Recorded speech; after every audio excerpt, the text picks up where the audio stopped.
और आज मैं आपको लोकस्ट के बारे में बताऊंगा। लोकस्ट यानी टिड्डियां।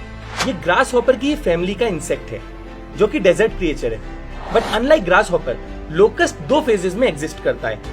सॉलिटरी फेज जिसमें लोकस्ट मोस्टली अकेले रहते हैं, लीव्स खाते हैं, in short mostly grass hopper की ही तरह बिहेव करते हैं। बट जब ये ग्रेगेरियस फेज में आते हैं तब ये एक बड़ी प्रॉब्लम खड़ी कर देते हैं। इस फेज में लोकस्ट झुंड में इकट्ठा हो जाते हैं और वो अपनी हर चीज ट्रांसफॉर्म कर लेते हैं।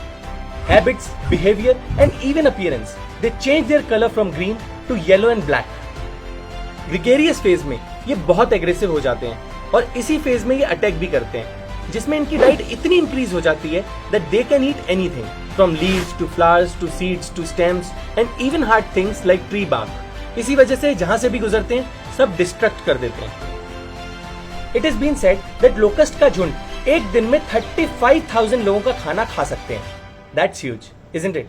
इसीलिए फार्मर्स के लिए एक बहुत बड़ी प्रॉब्लम है। According to the reports, locust का झुंड एक दिन में 150 किलोमीटर तक का ट्रेवल कर सकता है with speed of 16 to 19 kilometre per hour. ये अटैक्स पहली बार नहीं हो रहे, पहले भी कई बार अलग अलग जगह पे ऐसे लोकस्ट अटैक होते आए हैं। बट इतना बड़ा अटैक इंडिया में 27 ईयर्स पहले हुआ था। बट रिसर्चर्स ऐसा मानते हैं कि इस बार के अटैक का main reason is climate change. Strange? Let me explain how. We all know that our planet is going through global warming और ग्लोबल वार्मिंग का इम्पैक्ट इंडियन ओशन पे ज्यादा आया, जिसकी वजह से अनसीजनल रेन एंड साइक्लोन बहुत फ्रीक्वेंट हो गए। और दिसंबर 2019 में अफ्रीका में काफी फ्लड्स आए और इन फ्लड्स ने एनवायरमेंट कंडीशन को लोकस्ट के ग्रेगेरियस फेज के फेवर में कर दिया। कैसे? एक्चुअली लोकस्ट के ग्रेगेरियस फेज में एंटर करने का एक स्ट्रक्चर है। ये इस फेज में तभी एंटर करते हैं जब एनवायरमेंट कंडीशन इनके फेवर में हो, जैसे जब हैवी रेनफॉल हो, सॉइल मॉइस्ट हो और आसपास बहुत सारा वेजिटेशन हो।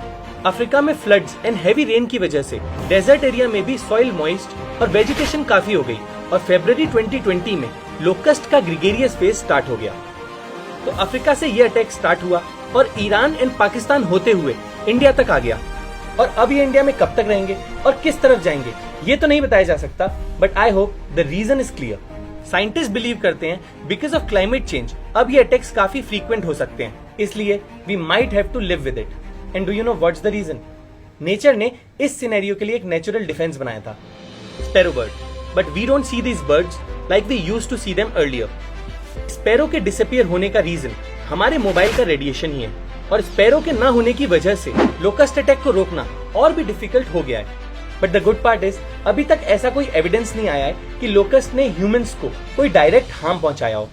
बट ये इनडायरेक्टली काफी नुकसान जरूर कर देते हैं क्योंकि काफी क्रॉप्स डिस्ट्रॉय हो जाती हैं, जिसका डायरेक्ट इम्पैक्ट इकोनॉमी पे आता है। Locust attack is one of the so many effects of global warming and it's high time we accept that it is a real thing and we should start to work towards making our planet greener.